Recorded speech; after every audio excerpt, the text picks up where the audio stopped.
Në Shqipëri, prej vitesh, një nga elementet ku investohet më së shumë, nga të gjitha qeverit kanë qenë pikërisht infrastruktura. Edhe pse kemi shtim të akseve të cilat janë duke u rregulluar, si ai Tiranë-Durrës ku ndodhemi sot, apo të rasteve të tjera të cilat janë duke u hapur çdo sezon turistik. Një nga sfidat kryesore mbetet trafiku. Por çfarë thonë ekspertët dhe urbanistët, cilat janë akset kryesore të cilat kanë më shumë trafik, kryesisht sa i takon veriut të Shqipërisë drejt kryeqytetit dhe anasjelltas. Akset që lidhin kryeqytetin me veriun e Shqipërisë janë shndërruar në çdo sezon turistik në një sfidë për të gjithë udhëtarët. Sfida e parë nis me Tiranë-Durrës, ku minimalisht nëse qëndron nën 60 minuta në trafik, konsiderohesh me fat. Po përse këto akse janë kaq të ngarkuara? Doriana Musaj thot se faktorët janë disa, që nga mungesa e planifikimit deri tek dendësia në popullate e automjete. Po e gjithë lëvizja si fillim ky rajon, që është rajoni i Veriut që konsiderohet tani, që nis nga Tirana deri në Shkodër, është pjesë e ultësirës perëndimore dhe aktualisht mban një kapacitetin më të madh popullsisë tonë. Në këto qytete, Tiranë, Durrës, Fushkruj, Kruj, Lezhë dhe Shkodër, jeton pothuajse 2/3 e popullsisë. Pra kemi bëjmë me një rajon shumë të ngarkuar, i cilin ka ardhur në zhvillim në mënyrë të shpërhapur. Pra kemi zhvilluar në mënyrë të shpërndarë në këtë territor, pa një planifikim të qartë dhe duke u mbivendosur, duke ngarkuar infrastruktura dhe rrjete rrugore ekzistuese. Çdo fundjavë, dhjetra mijëra qytetar mbeten të bllokuar në Thuman, Milot, Lezhë e mëtej në Shkodër e Han të Hotit.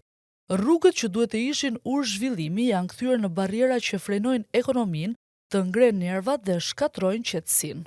Mungesa një plani afatgjatë dhe zgjidhje të qëndrueshme ka bërë që institucionet të duken më shumë si spektator sesa si aktor.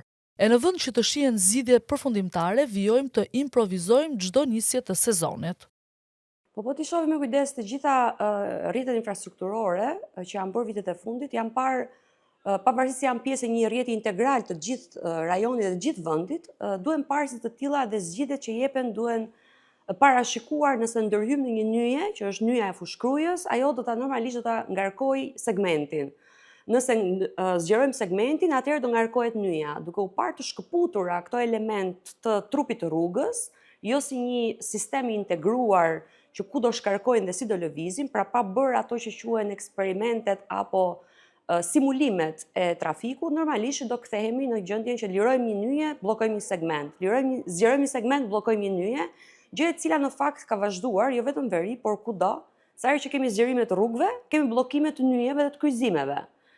Por ndërkohë autoriteti i rrugëve, ARSH-s, të cilët jemi drejtuar me shkresë zyrtare, ka një kënd vështrim tjetër ndryshe nga ekspertët dhe urbanistët. Ata janë referuar për sinjalizos se janë duke punuar me ritme të shpejta, kryesisht në akset si Tiranë-Durrës, të cilat janë problematike dhe lidhin akset kryesore e veriut të Shqipërisë me Tiranën.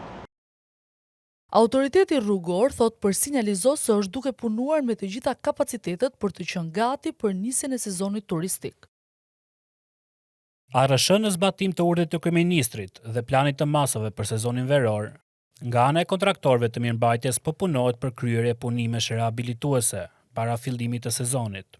Pastrimin e mbetjeve urbane në anë të rrugëve, vënien në eficiencë të plotë të ndriçimeve rrugore, pastrimin e shesh pushimeve në rrugët kombëtare, pastrimin e degëve të pemëve e vegjetacioneve, ndërprerjen e punimeve në projektet që afektojnë këtë rrugë, me qëllimin lënien e lirë për lëvizje të gjithë Karaxhatës.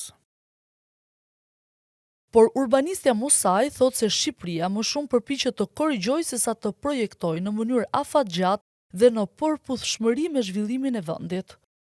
Po, në fakt, neve na mungon ajo që është planifikimi proaktiv. Pra ai të planifikuarit në kohë dhe jo ai që është reaktiv pra të zgjidhur problemeve që kanë ardhur nga e shkuara. Dhe ne vazhdimisht kemi ngecur në këtë proces pasi zgjidhim problemet të cilat janë të trashëguara, ndërkohë që planet të cilat neve i bëjmë për 20 vite të ardhshme zakonisht nuk i zbatojmë.